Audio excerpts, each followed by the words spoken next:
औषध ही भूमिका चांगली नाहीये। म्हणून आता ना हे कोर्टात गेले ना आमचे नुसते वाट बघायचे कोर्टाचा निकाल काय करतो, कोर्टाचा निकाल कसा येतोय, कोर्टाचा निकालाचं काय नुसतं बघायचं।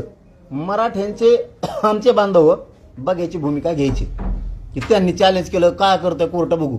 हां कोर्टानं उडीलं की बसले रडत, त्यांच्यापैकी हेच यांचा बी उडा ना आपलं उडणार ना यांचा उडायचं ठेवायचं नाही। तेव्हा हे ठेपेल येते नसता आमचं तुम्ही चॅलेंज करू नका, आम्ही तुमचं चॅलेंज करीत नाहीत। प्रत्येकाचं भांड्याचं घर आहे, काचाचं घर आहे, फुटतच असतं ध्यानात ठेवा। तुम्ही काय लई पक्का आरक्षण नाही तुमचं बी।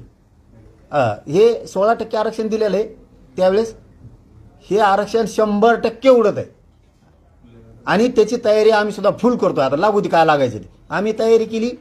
तुम्ही आमचा हैदराबादचा चॅलेंज केला JR, आता आम्ही तुमचा चॅलेंज करणार। त्यांना विचारा झाले त्या पवार साहेबांनी यांना आमचं आरक्षण दिलं त्यांचे नाही झाले, त्या पवार साहेबाला पश्चाताप येत असन की चायली यांना उगाच सापाला दूध पाजिलं त्याच्यापेक्षा मराठ्याला दिलं असतं तर बरं झालं असतं। पश्चाताप येत असन त्यांना आता की मराठ्याला आरक्षण दिलं असतं तर बरं झालं असतं। काय चुकीचं करतोय मी, कोण नाव ठेवतो याला, कोण आहे मराठ्याचा असा की त्याला वाटतं आपण त्यांचं चॅलेंज करू नये। मग त्यांना का वाटत नाही की मराठ्याचा JR चॅलेंज करायचा नाही। तुम्ही आमच्या वाटा जाऊ नका, आम्ही तुमच्या वाटा जात नाहीत।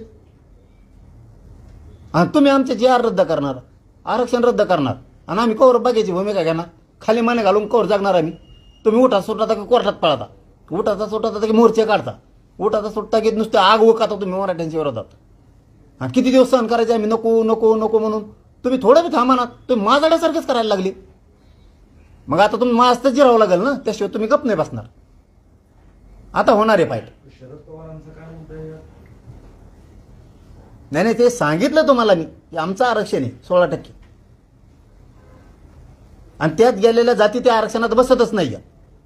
आणि 94 पासून तसं तर मी सरकारला आता माहिती मागितली, 1967 पासून 2023 पर्यंत मला पुरी माहिती पाहिजे।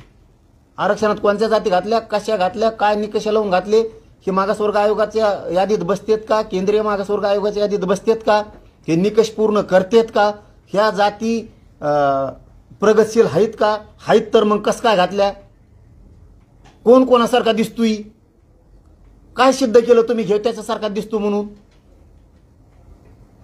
यांना पोरग झाले घे म्हणजे तुमसारखं दिसतं, असं कसं काय दिसत? ते मला निकषच पाहिजे। आता मी खेळणारच आहे, बघू कोणाकोणात किती किती दम येते। अरे आम्ही सोडलं राहतो, मला 15-20 वर्ष सोडले, थोडे दिवस नाही सोडलं, 15-20 वर्ष आरक्षण मिळालं की तुम्ही आमचं आरक्षण घालता। आम्ही नुसते हात जोडून बघतो थोबाडाकडे तुमच्या, आणि नुसतं फेसबुक व्हॉट्सअपवर याने आमचं आरक्षण घातलं, त्या वकिलाने आमचं वाटोळं केलं, ह्या नेत्याने आमच्या विरोधात याचिका टाकली। अरे ते जाहीर सांगतो छगन भुजबळ, मी 7 याचिका टाकल्यात आणि मराठी नुसते थोबाड घेऊन बघणार का तिकडं? आता कौशिक वाटोळ होतंय, कौशिक वाटोळ होतंय, कौशिक वाटोळ होतंय आपलं जसं